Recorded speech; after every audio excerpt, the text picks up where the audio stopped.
अकबर खान साहब अभी आपसे बात कर रहे थे, हमारे बगल में बैठे मोहम्मद रियाज साहब, मेरे साथ इस मंडल में काम करने के लिए माननीय बहनी ने लगाया है मोहम्मद असद साहब, भाई मुस्लिम शेख जिला पंचायत सदस्य जी, अन्य तमाम मंच पे आसीन दोस्तों साथियों, मेरी माता एवं बहनों, चुनावी सभा है, लेकिन ये आपको कल पता चल गया होगा कि डर के मारे बहुजन समाज पार्टी की नेता ने जो तैयारी किया है और जो दूसरी पार्टियों की तैयारियां हैं, भारतीय जनता पार्टी उससे हिल गई और मिल्कीपुर विधानसभा के चुनाव की घोषणा नहीं हुई।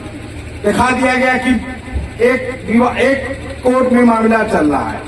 अरे भाई, कोर्ट में मामला बहुत चल रहा है, लेकिन मुझे यकीन है कि चुनाव होगा और आप सबको तैयारी करनी है अभी से।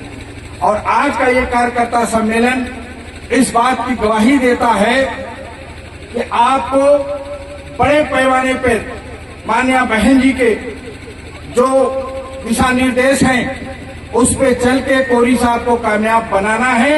और इस उत्तर प्रदेश की जो ऐसी सरकार है जिस सरकार के बारे में घंटों बोला जाएगा तो समय कम पड़ जाएगा। दौर वो आया है, दौर वो आया है, कातिल की सजा कुछ भी नहीं। दौर वो आया है, कातिल की सजा कुछ भी नहीं, हर सजा उसको मिली जिसकी खता कुछ भी नहीं। ये सरकार है मेरे दोस्तों। कातिल कोई है, सजा किसी को मिल रही है। ये ऐसा दौर आ गया है और ये कहते हैं कि हम इस देश को, इस मुल्क को ठीक ठाक चलाएंगे। वादा किया था कि हम 2 करोड़ नौकरी देंगे, बड़े बड़े वादे किए थे। और आज भारतीय जनता पार्टी के लोग इस देश में आपसी भाईचारा और जो मिल्लत की बात है, सब जो हिंदुस्तानी मिलजुल करके रहता था और जिसने सब मिलकर के इस देश से आजादी की लड़ाई लड़ करके हिंदुस्तान को आजाद कराया था, उस भाईचारा को तोड़ रहे हैं। इसी बात को देश की उस सबसे बड़ी पंचायत में जहां माननीय बहन जी ने मुझे भेजा था, मैं वहां बैठता था। बहन जी भी उस समय राज्यसभा की मेंबर थी। बहस हो रही थी कि भारतीय जनता पार्टी के नेता जैसा जैसा वक्तव्य दे रहे हैं, ये मुल्क खंडित हो जाएगा, ये मुल्क टूट जाएगा। इसी बात को लेकर सारी पार्टियां चर्चा कर रही थी पार्लियामेंट के अंदर। 2 मिनट का वक्त बहुजन समाज पार्टी को मिला। माननीय बहन जी ने मेरी तरफ इशारा करके कहा, अंसारी साहब 2 मिनट आप बोल दो। मैं खड़ा हुआ, मेरे सामने मोदी जी बैठे थे। मैंने मोदी जी को एक शेर सुनाया। मैंने कहा 2 मिनट में मोदी जी मैं क्या बोलूंगा, एक शेर मेरा सुन लो, मैं अपनी जगह लेता हूं। मैंने मोदी जी से कहा कि कब तक ये मजहबी नशा बांटिएगा, ये उन्माद वाली हवा बांटिएगा, ये मंदिर ये मस्जिद शिवालयों के झगड़े, अरे जब वो तन ही न होगा तो क्या बांटिएगा। अरे मोदी जी, जब मुल्क ही टूट जाएगा तो क्या बांटोगे। इसलिए अपने मंत्रियों से कहो कि जुबान पे लगाम लगावें, संयम बरतें, ऐसी भाषा का इस्तेमाल न करें जिससे किसी जाति मजहब को तकलीफ पहुंचे। ये मुल्क सबका है। मैंने कहा दूसरा से कि न तेरा है न मेरा है, ये हिंदुस्तान सबका है। अगर ये बात न समझी गई तो नुकसान सबका है। इसलिए दोस्तों समझने की बात है। आज योगी जी और मोदी जी जो नौटंकी कर रहे हैं देश में, जनता समझ गई है, ये खूब समझ रहे हैं कि इस चुनाव में हार जीत से योगी की सरकार नहीं जाने वाली है। लेकिन एक मुंह पे तमाचा मारने का वक्त आ गया है, उनको बताने का, उनको इंतबाह करने का, उनको आगाह करने का। ऐ मेरे मिल्कीपुर के भाइयों, आपको एक मौका भगवान ने दिया है। यहाँ का जो विधायक सांसद बन गया, सीट खाली हो गई, जिता दो। ये नहीं कि बहन जी मुख्यमंत्री बन जाएंगी, लेकिन इतना है कि अगर कोरी साहब चुनाव जीतते हैं तो यकीनन मेरे दोस्तों यहाँ का माहौल बदलेगा। और दोस्तों, ये बहुजन समाज पार्टी एक ऐसी पार्टी है जिसको मरहूम कांशीराम साहब ने बनाया था। पढ़े लिखे इंसान थे, समझदार थे। अपनी आईएएस रैंक की नौकरी छोड़ के जब अपने समाज की बेबसी, लाचारी, मुफलिसी देखा और कांशीराम साहब ने नौकरी को लात मार करके जब ढूंढना शुरू किया तो कांशीराम साहब ने क्या देखा यही देखा कि जो मुस्लिम समाज के हालात हैं, वही जो दलित समाज या समाज में जो पिछड़े समाज की जो हालत है, जो उनकी जो हालत है, वही हालत मुस्लिम समाज की भी है। तो साहब ने कहा कि भाई जो हमारे समाज की हालत है, हम भी दबे कुचले लोग हैं, हमारे पास भी तालीम नहीं, हमारे पास भी नौकरी नहीं, हमको भी कुएं से पानी पीने का अधिकार नहीं, हमको दलित कहा जाता है, बुरी नजर से लोग देखते हैं, समाज में भीन भावना से देखते हैं। वही आज मुस्लिम समाज की भी हो गई, उनकी भी नौकरी छीन गई, उनकी भी तालीम छीन गई, उनका भी सब कुछ छीन गया, उनका भी रोजगार छीन गया। तो आओ ऐ मेरे समाज के भाइयों, जहाँ काशीराम साहब ने नारा दिया कि दलित मुसलमान करो विचार, कब तक सहोगे अत्याचार। बदकिस्मती है मेरे दोस्तों, दुर्भाग्य इस देश के मुसलमानों का कि रोज नई नई पार्टी बनाते हैं और बंट जाते हैं अपने वोट को बांट करके। अरे जब मुत्तहिद थे तो जमाने पे छा गए और मुंतसिर हुए तो ठोकरों में आ गए। आज सब है मुस्लिम समाज के लोगों तुम्हें मारते हैं। सबसे ज्यादा दंगा कहाँ हुआ?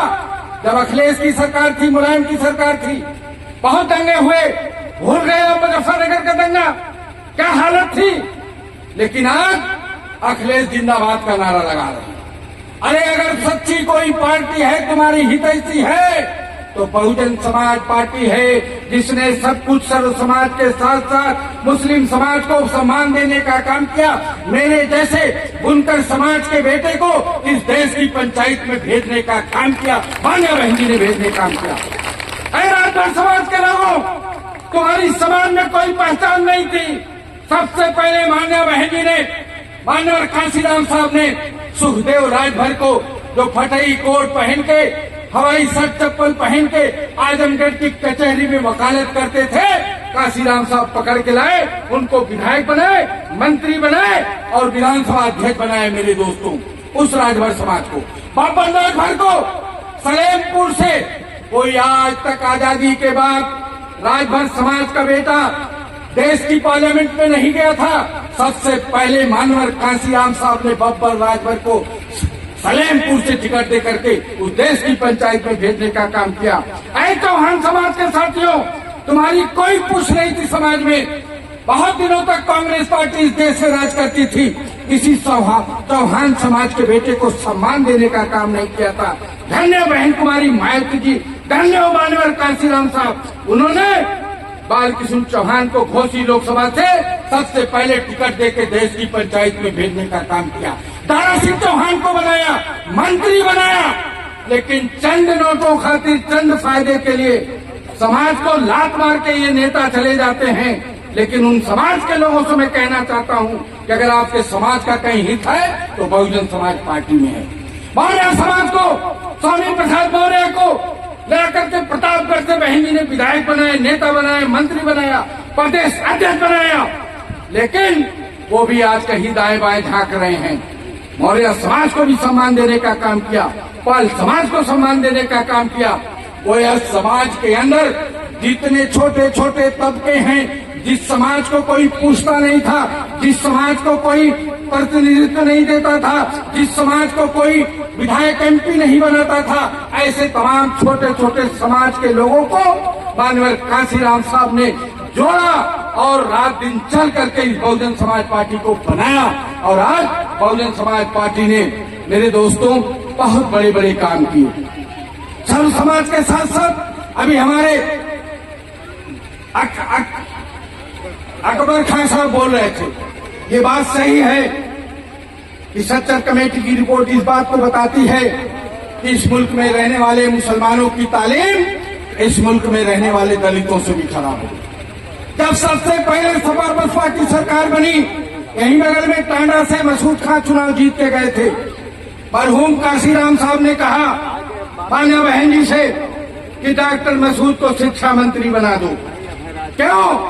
कहा मुस्लिम समाज के लोगों, सर्व समाज के साथ साथ मुस्लिम समाज की भी तालीम शिक्षा आगे बढ़े, इसलिए डॉक्टर मसूद खान को, मेरे दोस्तों, वजीर तालीम बनाने का कोई काम किया तो मानवर काशीराम साहब ने और बहन कुमारी मायावती जी ने और बहुजन समाज पार्टी ने काम किया, सारा काम किया।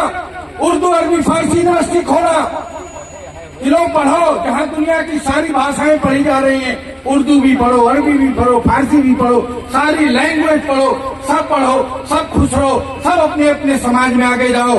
लेकिन मेरे दोस्तों, दुर्भाग्य है कि इन पार्टियों में नुमाइंदगी मिलने के बाद अपने समाज को छोड़ के नेता तो चले जाते हैं।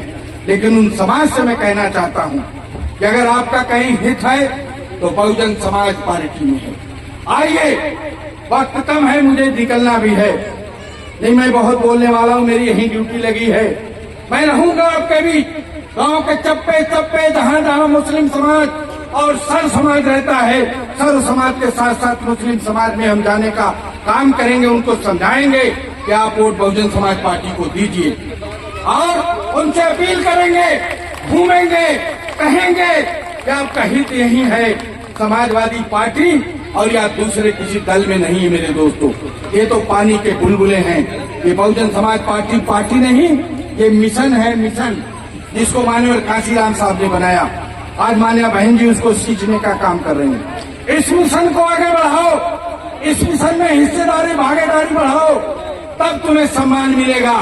बहन जी ने सरकार चला के दिखा दिया, एक घाट पे शेर को और गधे को भी पानी पिला के दिखा दिया। सारे लोग बहन जी से कांपते थे। जब बहन जी निकलती थी तो डीएमएस भी कांपते थे, थर थर थर थर। सारे लोग डरते थे कि नहीं डरते थे? काम होता था। आप बता दो, 4 बार बहन जी मुख्यमंत्री रही हो, उत्तर प्रदेश के किसी जिले में कोई एक छोटा बड़ा दंगा हुआ तो कोई बता दे। एक दंगा नहीं हुआ, कोई हिंदू मुसलमान सिख ईसाई पार्टी कोई मारा नहीं गया। सबको सम्मान दिया, सबको हिस्सेदारी दिया, सबको भागीदारी दिया और सब समाज खुश रहता था। आज क्या बात है भाई, हम ही को निशाना बना रहे हो? क्या हमने आजादी की लड़ाई में कम खून बहाया है? तुम तो आजादी की लड़ाई में अंग्रेजों का तलुआ चाट रहे थे, आज तुम बड़े देशभक्त बन रहे हो। कहाँ थे उस वक्त? लड़ाई की आजादी में जहाँ सर्व समाज ने सर कटाया, वहीं मुस्लिम समाज ने भी सर कटाया, बड़े पैमाने पे मेरे दोस्तों। इसलिए दोस्तों, बहन जी का जो शासन काल है उसको याद करो और योगी जी के कार्यकाल को याद करो। इसलिए मैं आपसे कहना चाहता हूं बड़े अदब के साथ कि आप सब संजीदगी से सोचिए कि मिल्कीपुर के इस विधानसभा में जब भी चुनाव होता है, आप अपना एक एक वोट बहुजन समाज पार्टी की हाथी बटन दबा के मान्या बहन जी के हाथ को मजबूत करने का काम करें। यही कहते हुए दोस्तों अपनी बात खत्म करता हूं। जय भीम, जय भारत, खुदा हाफिज।